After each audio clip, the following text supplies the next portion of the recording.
हाय 9th students.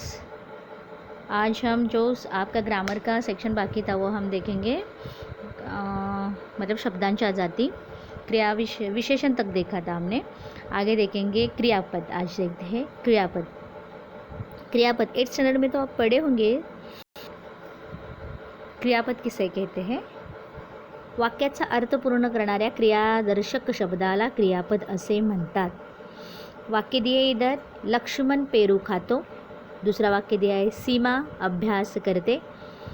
वरील वाक्यात खातो, करते या अधोरेखित शब्दामधून कोणती तरी क्रिया खाणे, करणे व्यक्त होते, म्हणजेच ते क्रियादर्शक शब्द आहेत। शिवाय त्या शब्दामुळे वाक्याचा अर्थ पूर्ण होतो, म्हणून वरील वाक्यात खातो, करते हे क्रियापद आहे।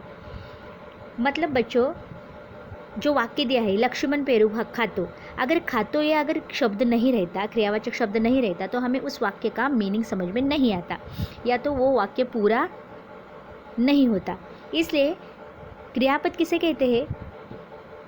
जो शब्द वाक्य का अर्थ पूरा करता है, ऐसे क्रियावाचक शब्द को क्या कहते हैं? क्रियापद ऐसे कहते हैं। दिले त्याने सगळे क्रियापद वाक्याच्या सुरुवातीला, और इसमें एक नोट है, मतलब एक मेन पॉइंट है।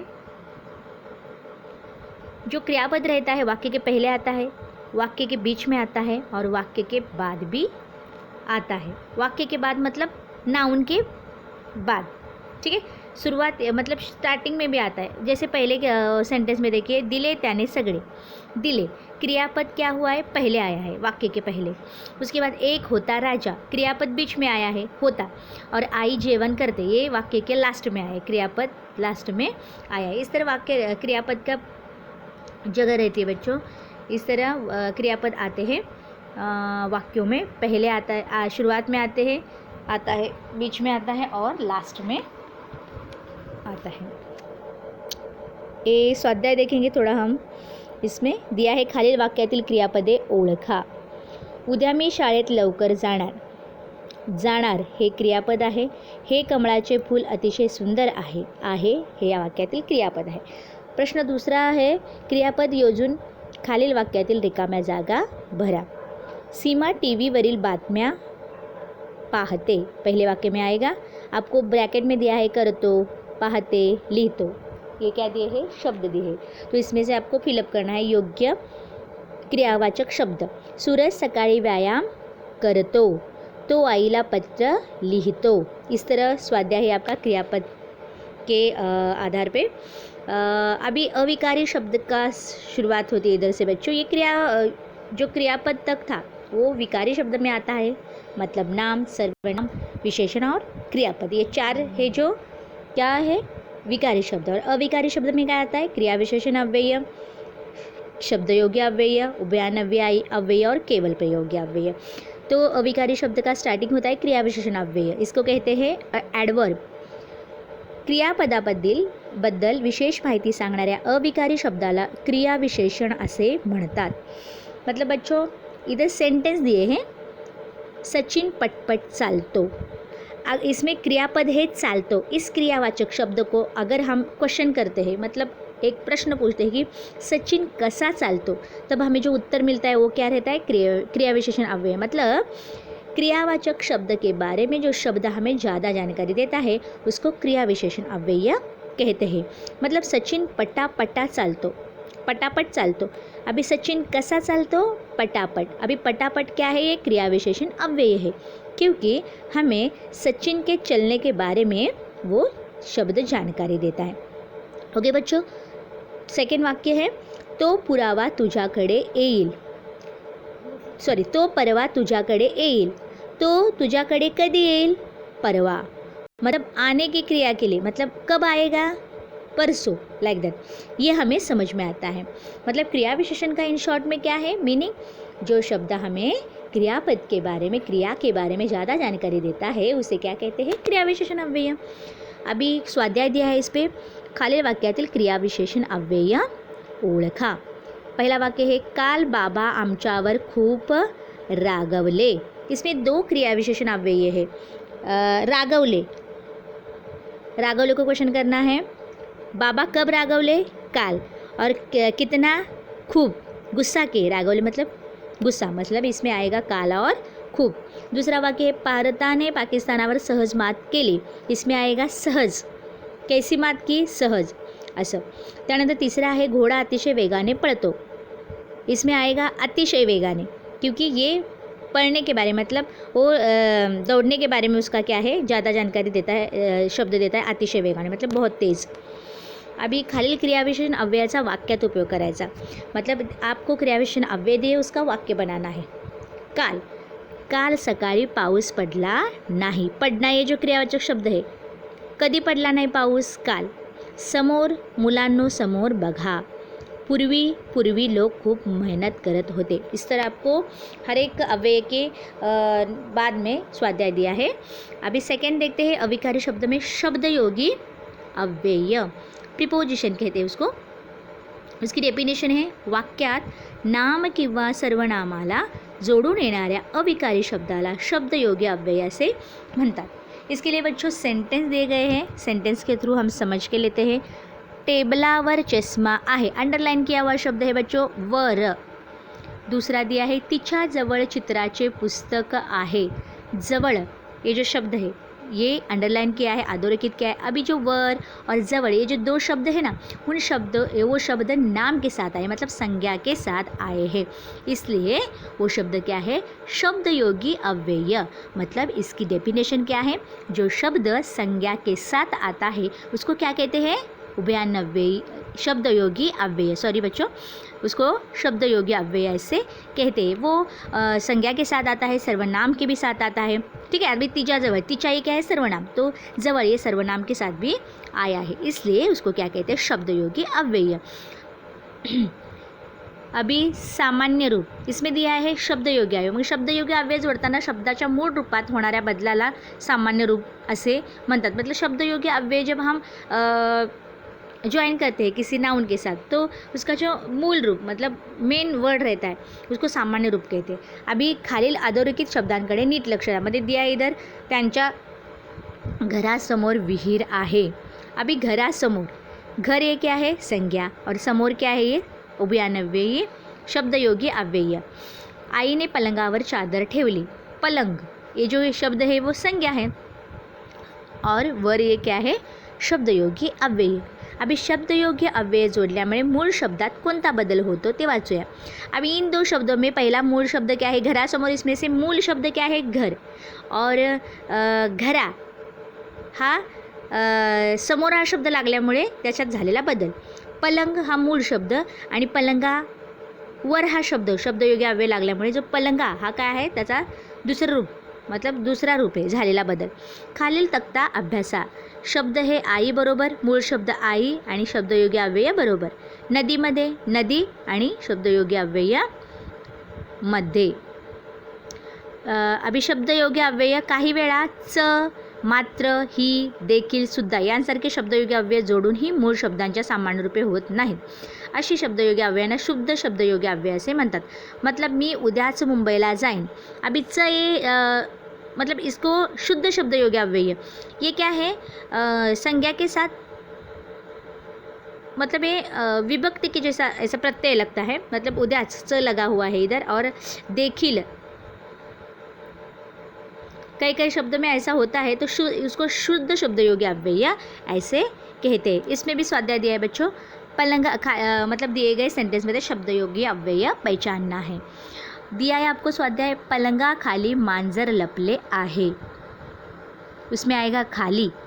मी आईवर उगीचच रागवलो. वर. तीसरे में आएगा सीता आई बरोबर बाजारात गेली. बरोबर. ये जो शब्द है ये क्या है शब्दयोगी अव्यय. नेक्स्ट देखेंगे हम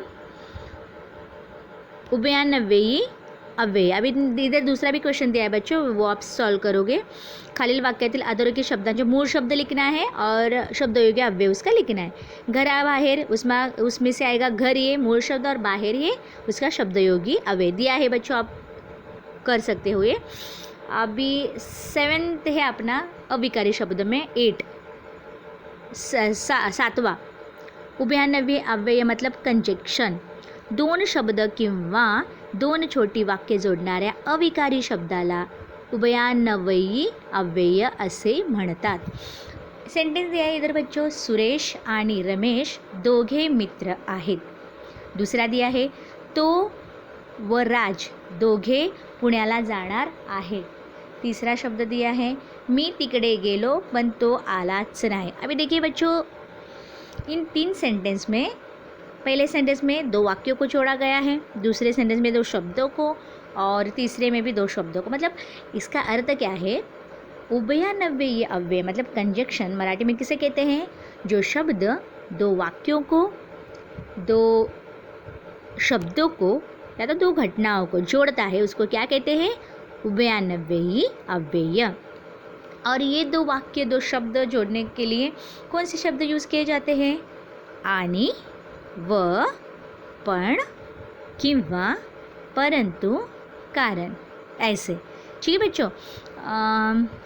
अभी इधर दे है उभयान्वयी अव्यय आपको दिए है, आणि व म्हणून, परंतु, किंवा, पण, अथवा, जर तर, जसे तसे, म्हणजे, जरी, तरी, की, नी, कारण, आणखी. जो शब्द है वो उभयान्वयी अव्यय है. अभी स्वाध्याय दिया है बच्चों, इधर उभयान्वयी अव्यय पहचानना है आपको. रीमा व सीता चांगल्या मैत्रिणी आहेत. इसमें आएगा व. फिर विजा चमकल्या पण पाऊस पडला नाही. पण उभयान्वयी अव्यय. मी वर्गात शिरलो आणि शाळेचीच पहिली घंटा झाली. आणि उभयान्वयी अव्यय. तो ये इसके आंसर्स है बच्चों. सेकंड है, खाली 2 स्वतंत्र वाक्य दिली आहेत, योग्य उभयान्वयी अव्यय वापरून ती पूर्ण करा. अभी की आणि परंतु ये जो उभयान्वयी अव्यय दिए है आपको, उसका सेंटेंस में यूज़ करना है बच्चों. पहला दिया है, आईने राजूला एक धपाटा दिला, त्याला मायेने जवळ घेतले. अभी इसमें कैसे करोगे, कौन सी उभयान्वयी अव्यय का उपयोग करोगे, आणि, क्योंकि इधर 2 वाक्य है और 2 वाक्य को जोड़ना है हमें आणि इस शब्द से. मतलब आईने राजूला एक धपाटा दिला आणि त्याला मायेने जवळ घेतले. इधर 2 वाक्य है, इन 2 वाक्यों को जोड़ना है आणि इस शब्द से. मतलब आई ने राजू को एक, क्या बोलते हैं उसको, धपाटा मतलब चमाट दिया और उसको प्यार से गले लगाया. सरांनी रघुला खूप समजावले, त्याला काही समजेना. इसमें आएगा परंतु. सरांनी रघुला खूप समजवले परंतु त्याला काही समजेनाच. तीसरा है, तो त्याला म्हणाला मी घरी येणार. तो त्याला म्हणाला कि मी घरी येणार. इस तरह बच्चों इसका स्वाध्याय है आपको करना है. फिर लास्ट है 8वां, क्योंकि शब्दाच्या जाती 8 आहेत म्हणून. केवल प्रयोगी अव्यय इंटरजेक्शन. बहुत ही इजी है ये. व्याख्या है उसकी, मनातील आनंद, दुःख, आश्चर्य, द्वेष आणि अन्य भावना दर्शवणाऱ्या अविकारी शब्दाला केवल प्रयोगी अव्यय असे म्हणतात. मतलब मन की जो भावनाएं हैं उसमें दुख, आनंद, द्वेष, आश्चर्य, ये जो भावनाएं दर्शाने वाले अविकारी शब्दों को केवल प्रयोगी अव्यय कहते हैं. सेंटेंस दिया है बच्चों, बाप रे केवढा मोठा साप. दूसरा है, अरे रे तो नापास झाला. ये 2 बाप रे मतलब आश्चर्यजनक जो है वर्ड, वो क्या है, केवल प्रयोगी. और जो केवल प्रयोगी अव्यय रहता है वो एक्सक्लेमेटरी मार्क के पहले रहता है. वाक्यातील बापरे, अरे रे, वा, अबब, छे ये शब्द माणसाच्या मनातील भावना व्यक्त करणारे असतात.